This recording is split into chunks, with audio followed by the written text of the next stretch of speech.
Արստանյան, պատրաստվի Արփինե Դավոյանը։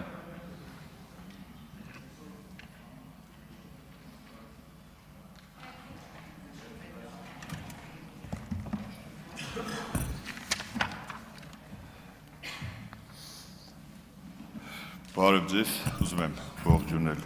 բոլորիդ, նաև մեր հայրենակիցներին, սկզբում կուզեի ռեպլիկի կարգով անդրադարձ կատարել պատգամավոր Թագուհի Ղազարյանի ինձ ուղղված ռեպլիկին, թե որ կուսակցության խորհրդից եմ դուրս եկել կամ ներս եկել, ավելի լավ էր Ղազարյանը ինձ հարցներ, թե իրենց իշխանությունը որ բանտներին զուգարկել եւ որտեղից եմ ես հիմա եկել։ Եվ երկրորդը, երբ որ մեծ ցուցակով մանկապարտեզների ցանկ էր կարդում, մեր ցուցակը այնքան էլ մեծ չի, մեր կուսակցության առաջնորդի եւ նրա ընտանիքի կողմից կառուցած մանկապարտեզների, բայց գոնե Լոռու եւ Տաուշի մարզերում 5 մանկապարտեզ է կառուցվել լրիվ զրոյից ու սեփական միջոցներով եւ որևէ քաղաքական շարժարիտ դրա տակ չդնելով։ Հիմա, երբ որ ես երկարատև ամենաերկար քաղաքական բանտարկությունից հետո եկա այս մուտքով ներս եւ հայտնվեցի ամենաբարձր քաղաքական շենքում, քաղաքական ամբիոնի մոտ ու առաջին օրվա ելույթներն էի լսում ու տպավորությունս այնպիսին էր, որ եթե ես մի քիչ անծանոթ, մի քիչ միամիտ, մի քիչ իմ գլխով շատ բանացած չլիներ, պիտի ասեի, ես ինչ լավ միջավայր ենք հայտնվել, այստեղ մարդիկ ինչ արժեհամակարգեր են դավանում, բարեկրթություն, բարևարկություն, հանդուրժողականություն եւ հիշողության մի քիչ թարմացումից հետո կհիշեի օրինակ ես, որ 2 ամիս առաջ այս նույն քաղաքական ուժը մեր Հայաստանի Հանրապետության փողոցներում քարոզարշավի ժամանակ ինչ ատելության, ինչ դոզավորված, ինչ քարոզարշավ էր լուտանքների, ասֆալտներին փռելու, խլելու եւ այլն Եվ նաև մի քիչ եթե միամիտ լինեի, պիտի մտածեի, որ այնտեղ պիտի նստած լիներ Արտուր Սարգսյանը, որովհետև նոր ազգային ժողովի ձևավորմանը զուգահեռ պիտի մեր պատգամավորը նորընտիր այստեղ նստած լիներ, բայց տեսնում եմ, որ չկա։ Եթե մի քիչ ավելի անտեղյակ մարդիկ լինեինք, պիտի մտածեինք, որ այս երկրում ընդհանրապես քաղաքական բռնաճնշումներ չեն եղել, չկան, այսօր չկան տասնյակ, միգուցե մի քանի տասնյակ քաղաքական բռնաճնշումների ենթարկվող ու ենթարկված մարդիկ, օրինակ մեր կուսակցությունը առաջնորդող Սամվել Կարապետյանը 7-8 ամիս բանտում եւ հետո մինչեւ հիմա տնային կալանքի տակ չի։ Գագիկ Ծառուկյանը, ով երբ քաղաքական ակտիվություն է դրսևորում միանգամից դառնում է թալանչի հանցագործ, մյուս ժամանակաշրջաններում ինքը ընդամենը խոշոր գործարար էր։ Խոսքի ազատությունների, չգիտեմ, իշխանություններին քննադատելու համար այսօր բազմաթիվ քաղաքական ակտիվ, պասիվ եւ տարբեր բնույթի գործիչներ գտնվում են կամ անազատության կամ սահմանափակ ազատության սահմաններում։ Եվ երբ լսում էի պարոն Ռուբինյանի կոչը ընտրվելուց առաջ, բնականաբար մոտս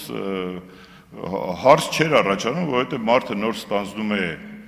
պաշտոն, նոր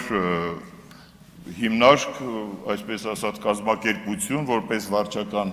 պիտի ղեկավար եւ ինքը ցանկություն ունի բնականաբար, որ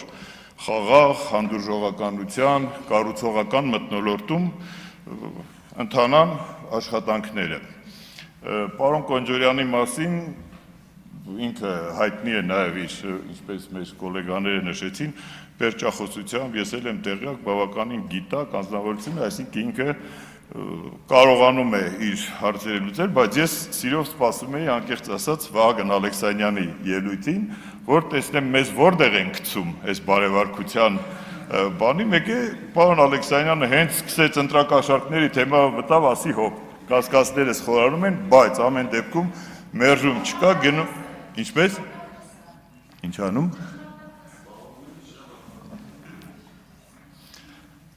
Ես ձեզ չէի ընդհատում։ Լավ։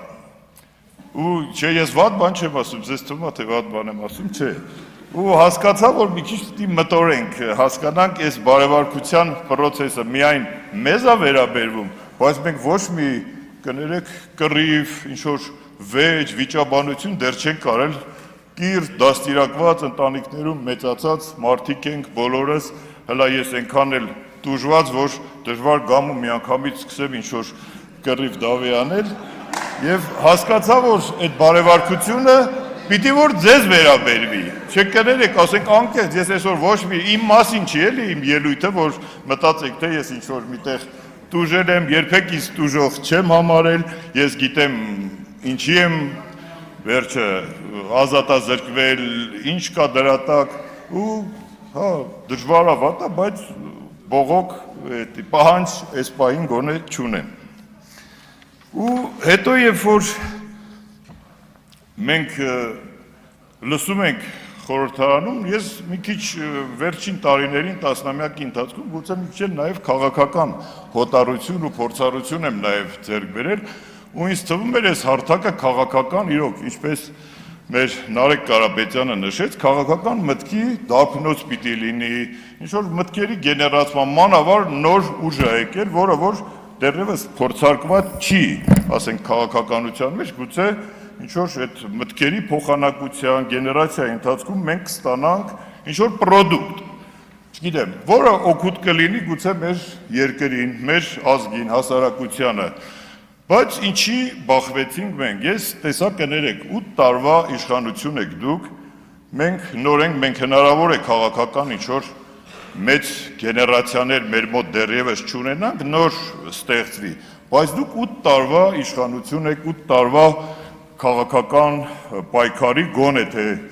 վերջին 8 տարվա եւ կներեք արտահայտությունից ես որևէ քաղաքական միտք, քաղաքական օրակարգ այստեղ քննարկումների մեջ չտեսա։ Նորից մենք գնացել ենք 99 թվական, մոտավորապես մի ինչքան տարի է։ Մի 30 տարի, լավ, մոտավորապես գալիս ենք հոկտեմբերի 27, մարտի 1, Թալան, ունեզրկում, ապօրինի գույք, կներեք այստեղ ոչ կոռուպցիայի կանխարգելման հանձնաժողովն է, ոչ, չգիտեմ, նախկինում գործած ճիշտ ու սխալների համար այս պահին գոնե քննարկելու տեղ։ Կա միտք, չկա միտք, չկա օրակարգ, որն է մեր օրակարգը կամ ձեր օրակարգը, որի շուրջ մենք կարող ենք դուք գաք այստեղ մեզ մեղադրեք ընտրակաշարք բաժանելու, մյուսներին մեղադրեք 30-35 տարի թալանելու կամ չգիտեմ ապօրինի ես էլ եմ մեջը ես բանկապարտեզ չունեմ այդ ցավոտ աչքիս ես ու դու մենակ չունենք կներեք դու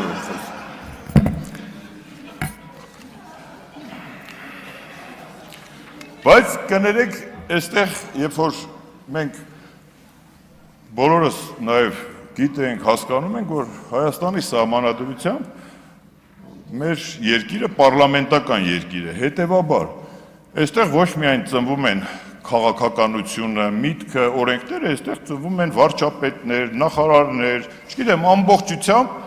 ազգային ժողովի, այսպես ասած, ղեկավարման տակ է գտնվում մեր երկրի արտաքին, ներքին, չգիտեմ, տնտեսություն, քաղաքականություն եւ այլն, բայց օրինակ որևէ կերպ ես չտեսա արտաքին քաղաքականության այսօրվա առաջնահերթությունների մասին օրինակ ազգային ժողովի նախագահի ելույթ, որ օրինակ տարածաշրջանը եռման process-ի տակ է, որևէ կերպ անդրադարձ չկա Թուրքիայի հեգեմոնիայի, Իրանի այդ եռացող վիճակի, Ռուսաստանի հետ մեր հարաբերությունների կարգավորման Հիմա գյուղատնտեսական պիկի սեզոնն է, փոխանակ կներեք, մենք այս չծախվող ծաղիկները բուկետով վերցնենք ռուսների մոտ գնանք, իրանցիների չգիտեմ ինչ, կոնյակ տանենք, համոզենք մեր բերք ընդունենք, մենք այստեղ իրար նկատմամբ չգիտեմ ում են, հարց չենք տալի, չէ, մենք հարց չենք տալի, մենք դա ելույթ ընդհատեք Եվ կներեք, ես օրինակ անկեղծորեն կհավատայի էլի միտեղ այդ բարևարկության, միմյանց նկատմամբ հանդուրժողականության, Հաշվի առնելով, որ պարլամենտը երկրի բարձրագույն օղակն է եւ բարեվարկության ամենաշատ խախտումները իմ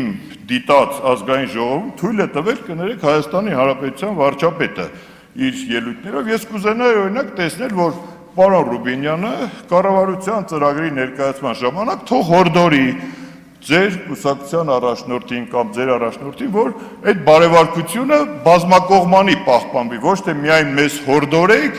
մենք էլ կամ ընդունենք կամ չընդունենք։ Դա կլիներ իմ կարծիքով բոլորի կողմից եւ գուցե դա կոնստրուկտիվիզմի մեր երկրում, չգիտեմ, նոր որակի, եթե օրինակ պարլամենտի ղեկավարը, որը կարծում եմ ավելի բարձր է եւ պարլամենտը խնդրում եմ ամփոփեք ժամանակն ավարտվել է, խնդրում եմ ամփոփեք։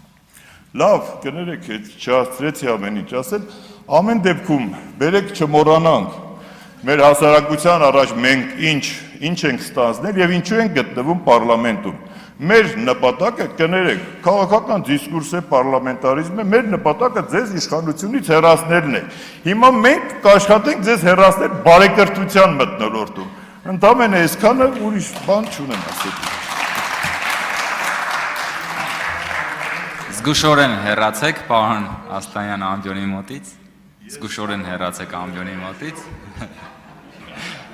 Եվ զգուշ եղեք, որ միջև հեռացնել ինքներդ չհեռանաք։ Արփինե Դավոյան